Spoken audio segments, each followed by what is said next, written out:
Good morning everyone. Hello बच्चों, कैसे हो आप। आज हम भूगोल 12th की बुक भारत लोक और अर्थव्यवस्था के अध्याय 9 भारत के संदर्भ में नियोजन एवं सतत पोषणीय विकास को लेकर आए हैं। जैसा कि नाम से ही क्लियर है, भारत के संदर्भ में, तो यहाँ पर जो भी नियोजन या जो भी बात कही जाएगी वो भारत के संदर्भ में कही जाएगी। नियोजन का मतलब होता है जब हम किसी भी कार्य को करने के लिए कोई रूपरेखा तैयार करते हैं या कोई प्लानिंग करते हैं या कोई उद्देश्य बनाते हैं, तो वो क्या है, नियोजन है। उदाहरण के लिए जैसे आप कहीं घूमने के लिए जा रहे हैं, तो घूमने जाने के लिए आपको क्या क्या करना है, क्या पैक करना है, कहाँ से टिकट करनी है, कहाँ से जाना है, एक आपने क्या बना ली, एक लिस्ट सी बना ली है। तो ये क्या है, आपके ट्रिप का एक प्लानिंग है, एक नियोजन है। इसी तरह से जब हम विकास की बात करते हैं तो उसके लिए भी हमें क्या करना है, नियोजन यानी कि इसी तरह की प्लानिंग करनी होती है। दूसरा है सतत पोषणीय विकास। सतत पोषणीय विकास का मतलब है कि जो भी संसाधन या वस्तुएं उपलब्ध होती हैं, उन सभी वस्तुओं का विवेकपूर्ण तरीके से उपयोग करना, जिससे द्वारा प्रेजेंट यानी कि जो वर्तमान जनसंख्या है उसकी आवश्यकताओं की तो पूर्ति हो ही जाए, साथ में उन संसाधनों को भविष्य में आने वाली पीढ़ियां भी क्या कर सके, उपयोग कर सके। इस तरीके से संसाधनों का उपयोग करना है। तो जो भी हम कार्य करते हैं या जो भी हम वस्तुओं का उपयोग कर रहे हैं, वो सभी के सभी सतत पोषणीय विकास के तहत रहकर ही किया जाता है। ये आप कहें कि संसाधनों का विवेकपूर्ण उपयोग है। तो चैप्टर स्टार्ट करते हैं। नियोजन का मतलब आपको समझ ही आ गया होगा, फिर भी एक नॉर्मल डेफिनेशन जो है वो आपको क्लियर करा दूँ। नियोजन का तात्पर्य सोच विचार की प्रक्रिया, कार्यक्रम की रूपरेखा तैयार करना तथा उद्देश्य को प्राप्त करने के लिए गतिविधियों के क्रियान्वयन से है। मतलब कि नियोजन क्या है, सोच विचार की प्रक्रिया कि जब आप किसी भी कार्य को करने के लिए सोच विचार करते हैं, फिर उसी कार्य को करने के लिए कार्यक्रम की रूपरेखा तैयार कर लेते हैं, यानी कि एक लिस्टिंग कर लिया आपने, और फिर उन लिस्टिंग को करने के बाद जब आप उस उद्देश्य को प्राप्त करने के लिए गतिविधियों के क्रियान्वयन से है, मतलब जब आप उसके लिए गतिविधि करें, यानी कि आपने सब कुछ कर लिया, लेकिन आप फॉर एग्जांपल आप एक ट्रिप में जाना चाहते हैं, आपने सब कुछ कर लिया, पैकिंग कर ली, बुकिंग कर ली, आप रेलवे स्टेशन तक भी चले गए, लेकिन आप गाड़ी में चढ़े ही नहीं, तो वो क्या है, क्रियान्वित नहीं हुआ।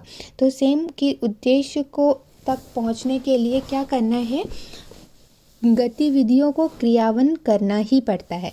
इसी को ही नियोजन कहा जाता है। नेक्स्ट है खंडीय नियोजन। अब जो नियोजन होता है दो रूपों में किया गया है। अगर हम भारत के संदर्भ में बात करें तो भारत एक छोटा सा क्षेत्र तो है नहीं, एक पूरा देश है। तो पूरे देश में जो प्लानिंग होगी, जो नियोजन होगा, वो एक रूप में नहीं होगा, क्योंकि पूरा देश क्या है, कई भागों में बटा हुआ है। अगर उसकी भौगोलिक स्थिति देखें, सांस्कृतिक देखें, जैसे भी अगर आप देखें तो भारत क्या है, कई भागों में बटा हुआ है। अगर हम उत्तर में जाते हैं तो पर्वतीय क्षेत्र हैं, मध्य भारत में आते हैं तो पठारीय क्षेत्र हैं, तो कहीं पर मरुस्थल है, कहीं पर पठार हैं कहीं पे मैदान है। तो क्योंकि स्थिति क्या है भौगोलिक स्थिति एक समान नहीं है, इस आधार पे जो नियोजन की तैयारियां की जाती हैं वो भी दो रूपों में है, जैसे कि खंडी नियोजन और प्रादेशिक नियोजन। तो दो भागों में की जाती है कि खंडी नियोजन से तात्पर्य है कि क्या करना, पूरे देश को कुछ सेक्टर्स में बांट देना और खंडों में विभाजित कर देना सेक्टर्स में, और फिर पर्टिकुलर एक सेक्टर के लिए क्या करना, तैयारी करना। उदाहरण के लिए जैसे कृषि, एक कृषि विभाग हो गया, सिंचाई विभाग हो गया, विनिर्माण विभाग हो गया, ऊर्जा विभाग, परिवहन, संचार, सामाजिक अवसंरचना, सेवाओं के विकास के लिए। तो ये क्या है, अलग अलग सेक्टर्स हैं। इन सभी सेक्टर्स के लिए क्या करना, विकास के लिए एक कार्यक्रम बनाना और उन्हें लागू करना है। जब आप पर्टिकुलर क्यों? क्योंकि अगर आप राजस्थान क्षेत्र में जाएंगे तो वहाँ भी कृषि एक क्षेत्र होगा, सिंचाई एक विभाग होगा। तो ये जो खंड है, सेक्टर्स हैं, वो हर जगह पे एक पाए जाएंगे, बस इनके नियोजन अलग हो जाएंगे, यानी कि प्लानिंग अलग हो जाएगी। तो इसलिए इसे क्या कहा गया? खंडीय नियोजन कहा गया। दूसरा है प्रादेशिक नियोजन। प्रादेशिक नियोजन का मतलब है कि पूरा देश, अभी मैंने आपको बताया था कि छोटे छोटे भागों में बटा हुआ है, प्रदेशों में बटा हुआ है। अब हर प्रदेश की जो भौगोलिक स्थिति है वो एक समान नहीं है, तो उस भौगोलिक स्थिति को ध्यान में रखते हुए वहाँ का आर्थिक विकास, क्योंकि भौगोलिक स्थिति एक समान नहीं है, इस वजह से वहाँ का आर्थिक विकास भी एक जैसा नहीं होगा, समरूप नहीं होगा। इसलिए विकास का लाभ सभी को समान रूप से पहुंचाने के लिए योजनाकारों ने प्रदेशों की आवश्यकताओं के अनुसार नियोजन किया। इसे प्रादेशिक नियोजन कहते हैं। यानी कि जब आर्थिक विकास समान नहीं है और उस समानता को पूरा करने के लिए क्या करें, जो योजनाएं तैयार की गई हैं पर्टिकुलर उस प्रदेश के लिए, तो उसे प्रादेशिक नियोजन कहा जाता है। उदाहरण के लिए जैसे पर्वतीय क्षेत्र हैं, पर्वतीय क्षेत्र और मैदानी क्षेत्र, पर्वतीय प्रदेश होगा और मैदानी प्रदेश, तो दोनों में विकास की जो समरूपता है वो एक समान नहीं होगी। साथ ही अगर आप पर्वतीय प्रदेश की भी बात करें, इसी तरह से मरुस्थलीय प्रदेश, तो क्या है, क्योंकि इनकी आर्थिक स्थिति बिल्कुल भिन्न है, एक समान नहीं है, तो सबको एक समान विकास के अवसर प्रदान करने के लिए प्रादेशिक नियोजन तैयार किया जाता है। नेक्स्ट टॉपिक है सतत पोषणीय विकास। सतत पोषणीय, जैसे कि पहले ही बता दिया था स्टार्टिंग में, कि विकास जो भविष्य में आने वाली पीढ़ियों की आवश्यकताओं की पूर्ति को प्रभावित किए बिना वर्तमान पीढ़ी द्वारा आवश्यकताओं की पूर्ति हेतु किया जाता है, सतत पोषणीय विकास कहलाता है। ऐसा विकास जो भविष्य में आने वाली पीढ़ियों की आवश्यकता पूर्ति को प्रभावित किए बिना वर्तमान पीढ़ी द्वारा आवश्यकता की पूर्ति हेतु किया जाता है, सतत पोषणीय कहलाता है। इससे पहले ही समझाया था कि संसाधनों का विवेकपूर्ण उपयोग है जिसके द्वारा वर्तमान पीढ़ी की ज़रूरतों आवश्यकताओं को पूरा किया जाए, साथ ही भविष्य में आने वाली पीढ़ियों की आवश्यकताओं की भी पूर्ति की जा सके। ऐसे तो उदाहरण से समझाते हैं। भौम जल का उपयोग करते समय इस बात का ध्यान रखना कि जल स्तर अधिक नीचे न जाने पाए और वर्षा जल या धरातलीय जल रिस कर अंदर चला जाए। सिंपल सी बात है कि जल संसाधन, तो जल एक संसाधन है, तो इस जल संसाधन का इस विवेकपूर्ण तरीके से उपयोग करना कि वर्तमान पीढ़ी भी जल की मांग से वंचित न रहे, यानी कि जल की जितनी मांग है सबको उपलब्ध कराई जा सके, और उस संसाधन का विवेकपूर्ण उपयोग कि भविष्य में आने वाली पीढ़ियां भी इस संसाधन से वंचित न रहे। तो ऐसे तरीके से क्या करना, जल का उपयोग करना। तो आई थिंक कि आपको समझ आया होगा सतत पोषणीय विकास। अब क्योंकि तीनों चीज़ें समझ गए हैं हम, नियोजन क्या होता है और फिर नियोजन के जो 2 प्रकार बताए थे, खंडीय नियोजन और प्रादेशिक नियोजन, और तीसरा था सतत पोषणीय। चैप्टर का जो सब टाइटल है हमारा, भारत के संदर्भ में नियोजन एवं सतत पोषणीय विकास कार्यक्रम, तो वो आपको हेडिंग क्लियर हो गई है। अब अगर हम नियोजन की बात कर ही रहे हैं तो कहा था प्रादेशिक नियोजन पर्टिकुलर कुछ प्रदेशों के लिए बनाया गया है। तो सबसे पहले बात करते हैं पर्वतीय क्षेत्र विकास कार्यक्रम। ये कार्यक्रम स्पेशली पर्वतीय क्षेत्रों के लिए ही बनाए गए थे। National committee on the development ने 1981 में 600 मीटर से अधिक ऊंचाई वाले पहाड़ी क्षेत्रों को इस योजना के अंतर्गत शामिल करने की सिफारिश की थी, जो जनजातियों के लिए बने योजनाओं के अंतर्गत न आते हों। मतलब यह पर्वतीय क्षेत्र विकास कार्यक्रम एक ऐसी योजना थी जो 1981 में शुरू की गई थी, स्पेशली पर्वतीय क्षेत्र में रहने वाले जनजातीय लोगों के लिए। इस योजना के तहत 600 मीटर से ऊपर अधिक ऊंचाई पर जो भी पहाड़ी क्षेत्रों में जो भी लोग रह रहे थे उनको इस योजना के तहत क्या करना, शामिल करने की सिफारिश की गई थी। और बेसिकली इतनी ऊंचाई पे जो लोग रहते हैं ज़्यादातर वो लोग जनजातीय लोग होते हैं। तो वो जनजातीय लोग जिनको इन योजनाओं से लाभ नहीं मिल रहा था उन लोगों को इसके अंतर्गत स्पेशली जितने भी क्षेत्र 600 मीटर से अधिक ऊंचाई पर थे पर्वतीय क्षेत्रों में उनको इन योजनाओं के तहत रखा गया था। इन क्षेत्रों की भू आकृति, पारिस्थितिकी, सामाजिक एवं आर्थिक परिस्थिति को ध्यान में रखकर विकास योजनाएं बनाई जाती हैं। बेसिकली सही बात है कि जब भी योजना तैयार की जाती है तो वहाँ की भू आकृति, परिस्थितिकी कैसी है, इकोसिस्टम कैसा है, वहाँ का सोशल, सामाजिक, आर्थिक परिस्थितियाँ कैसी हैं, इन सभी चीज़ों को ध्यान में रखकर ही वहाँ के लिए विकास के नियोजन तैयार किए जाते हैं। तो जब पर्वतीय क्षेत्र विकास कार्यक्रम को बनाया गया तो बनाते समय किन बातों को ध्यान में रखा गया था? पहला, सभी लोगों को लाभ मिले, मतलब ये ऐसी योजना हो जिससे कि सबको लाभ प्राप्त हो।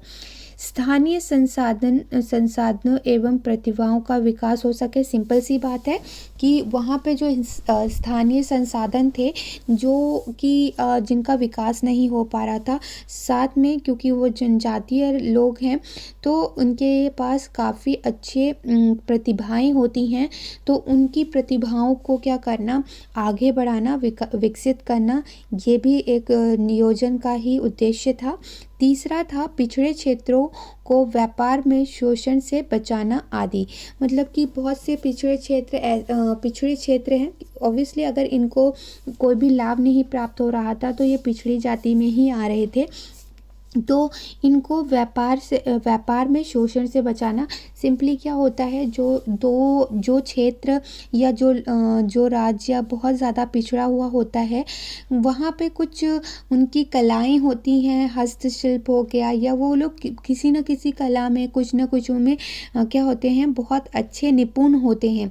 तो लोग क्या करते हैं, उनसे बनी वस्तुओं को सस्ते दामों में खरीद कर बाहर महंगे दामों में बेचते हैं। तो ये क्या है, पिछड़े क्षेत्रों को व्यापार में शोषण है। सिंपल सी बात है कि हाँ, जो उनके वस्तु का जो सही मूल्य है वो नहीं प्राप्त हो पाता, तो ऐसी चीज़ों से क्या करना, उनको बचाना था। ये सारे बातों को ध्यान में रखकर ही क्या किया गया था, नियोजन तैयार किया गया था। इसके बाद नेक्स्ट आते हैं, ये तो एक क्षेत्र हो गया पर्वतीय क्षेत्र। अब हम आगे चलें तो दूसरा क्षेत्र भी आता है, ऐसे क्षेत्र जहाँ पे सूखे की स्थिति रहती है।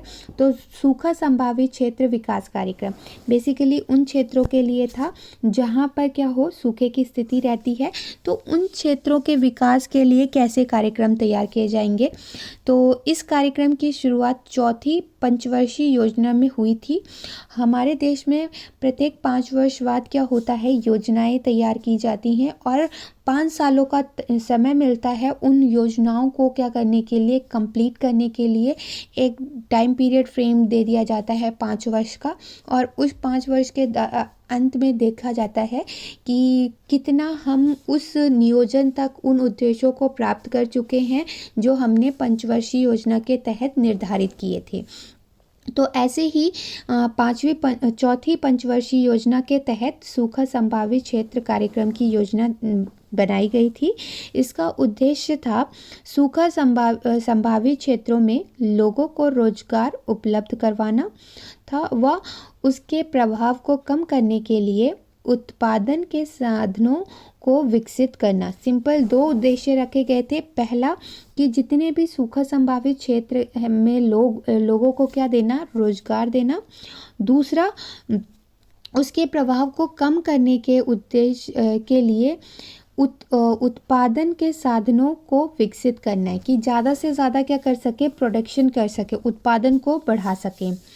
तो 5वीं पंचवर्षीय योजना में इस कार्यक्रम के अंतर्गत अधिक श्रम की आवश्यकता वाले सिविल निर्माण कार्यों पर बल दिया ताकि अधिक से अधिक लोगों को रोजगार दिया जा सके। तो जब ये चौथी पंचवर्षीय योजना में इसके लिए काम मतलब नियोजन तैयार किए गए, और पांचवी पंचवर्षीय योजना में क्या कहा गया, ऐसे कार्यक्रम को इसके अंतर्गत निर्माण कार्यों को सम्मिलित किया गया जिससे अधिक लोगों को क्या मिल सके, रोजगार। तो जितने भी सिविल वर्क होते हैं, सिविल वर्क का मतलब है इंडस्ट्रियल एरिया या लेबर वर्क जो हो जाता है, उन कार्यों में ज़्यादा लेबर फोर्स की ज़रूरत पड़ती है। तो क्या होगा, जब ज़्यादा लेबर की यानी कि श्रम की आवश्यकता पड़ेगी तो लोगों को रोजगार मिलेगा।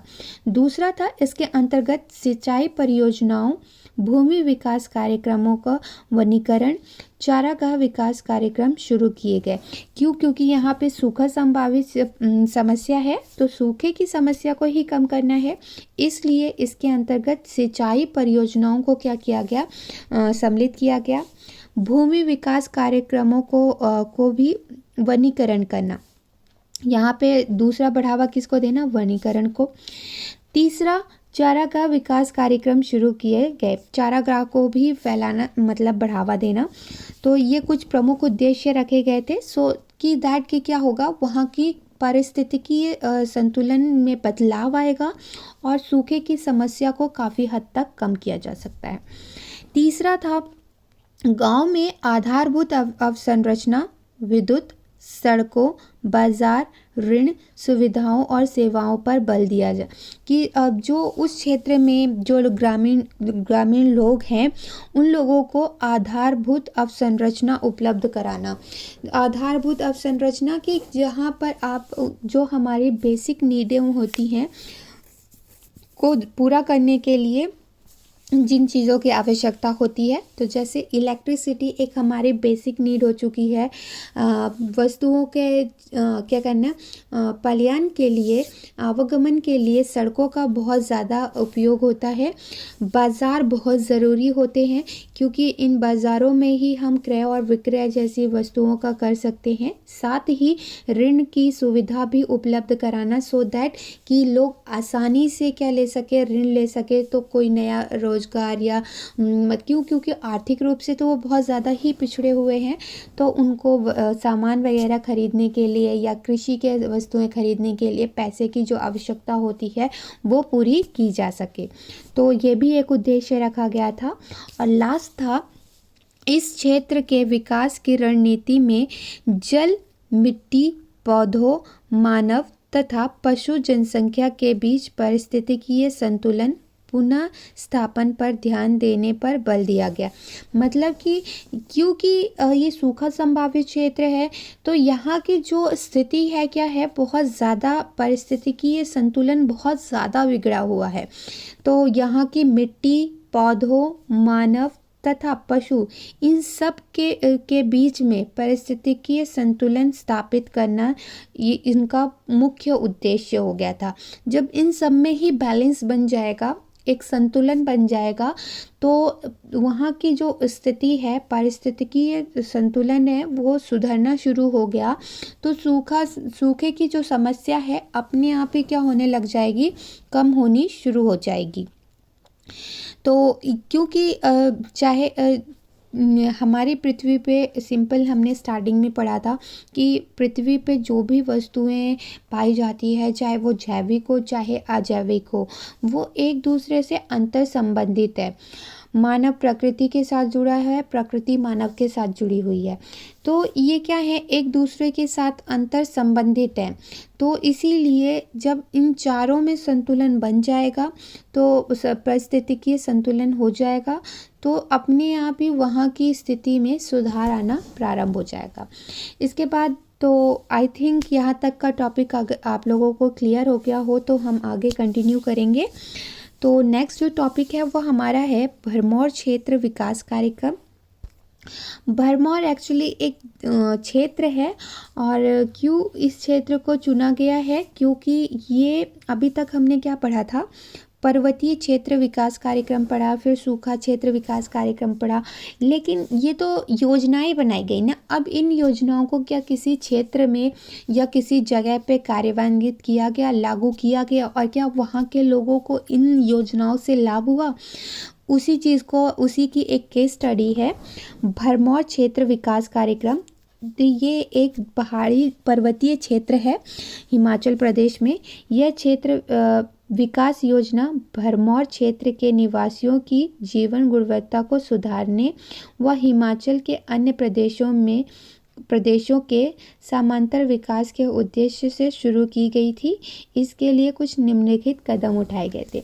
सिंपली अगर बताऊं तो भरमौर हिमाचल प्रदेश का एक छोटा सा डिस्ट्रिक्ट है।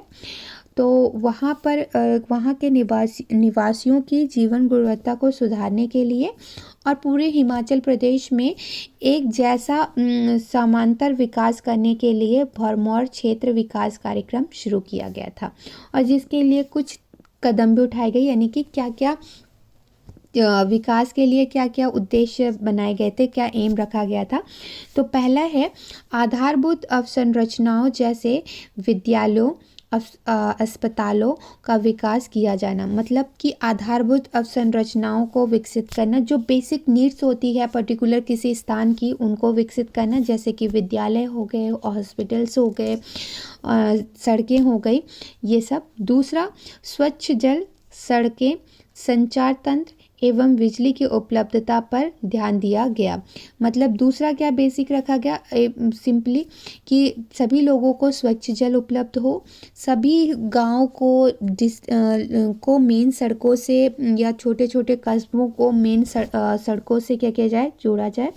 संचार तंत्र, जहां आज दुनिया 4G 5G 6G में पहुंच चुकी है, भारत के अभी भी बहुत से प्रदेश इतने ज़्यादा पिछड़े हुए हैं कि वो पूरी तरह से संचार से जुड़े नहीं हैं। तो संचार तंत्र तथा बिजली को विकसित करना, इन चीज़ों पर भी ध्यान दिया गया। नेक्स्ट था कृषि के नए एवं पर्यावरण अनुकूल तरीकों को प्रोत्साहित किया जाना। कृषि को बढ़ावा देना, लेकिन ऐसे तरीकों को अपनाना जिससे कि पर्यावरण को कोई नुकसान ना हो, तो उस चीज़ को ध्यान रखना। और लास्ट था पशुपालन के वैज्ञानिक तरीकों को भी प्रोत्साहित करना, कि पशुपालन को बढ़ावा तो देना है, लेकिन कैसे, वैज्ञानिक तरीके से। तो ये तो उद्देश्य रखे गए थे। अब इसका आर्थिक और सामाजिक प्रभाव, कि मतलब इस तरह की योजना तैयार की गई है, प्लानिंग करी गई है, ये उद्देश्य रखे गए हैं, तो इसका वहाँ के सामाजिक और आर्थिक जीवन में क्या प्रभाव पड़ा। तो जैसे कि अगर हम सामाजिक जीवन की बात करते हैं तो वहाँ की जो जनसंख्या थी, साक्षरता दर बढ़ी, विशेष रूप से स्त्री साक्षरता दर में वृद्धि हुई थी। तो पहला काफ़ी अच्छा विकास रहा। जैसे ही विद्यालयों की संख्या बढ़ी या विद्यालय स्थापित किए गए, तो देखा गया कि वहाँ की जो साक्षरता दर थी उसमें क्या हुई, वृद्धि हुई, और स्पेशली स्त्री साक्षरता दर में ज़्यादा वृद्धि देखी गई। और दूसरी ओर देखें आर्थिक लाभ, तो दालों एवं अन्य नकदी फसलों के उत्पादन में वृद्धि हुई थी। नकदी फसलें जिनकी जो मांग होती है वो ज़्यादा होती है, तो ऐसी फसलों को जिनका बाज़ार मूल्य अधिक होता है, नकदी फसलों के अंतर्गत सम्मिलित कर लेते हैं, तो उनकी मांग ज़्यादा थी, तो उनमें वृद्धि देखी गई। तीसरा, सामाजिक की अगर हम बात करें तो कुरीतियों जैसे बाल विवाह से समाज को मुक्ति मिल गई। तो मतलब कि कुछ जो बुराइयां समाज में हैं, जैसे स्त्री प्रथा, ये तो नहीं है, लेकिन बाल विवाह, क्योंकि ये जनजातीय क्षेत्र है, काफ़ी ज़्यादा पिछड़ा हुआ इलाका है, तो यहाँ पे अभी भी इस तरह की सामाजिक कुरीतियाँ हैं, जैसे कन्या भ्रूण हत्या करना, फिर बाल विवाह हो गया। तो इनको क्या करना, उस समाज को इन कुरीतियों से मुक्त कराना। तो ये भी देखा गया कि यहाँ पे स्थिति में सुधार आया। लिंग अनुपात में सुधार आया। सिंपल कि अगर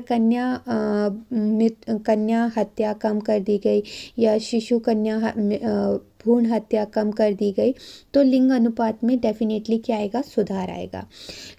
जब लोगों इस तरह की सामाजिक स्थिति में सुधार आएगा, लोगों के पास रोजगार हो जाएंगे, तो डेफिनेटली लोगों के जीवन स्तर में भी क्या होगी, वृद्धि होगी। मतलब उनके रहन सहन का जो स्तर है वो भी क्या हो जाएगा, बढ़ जाएगा।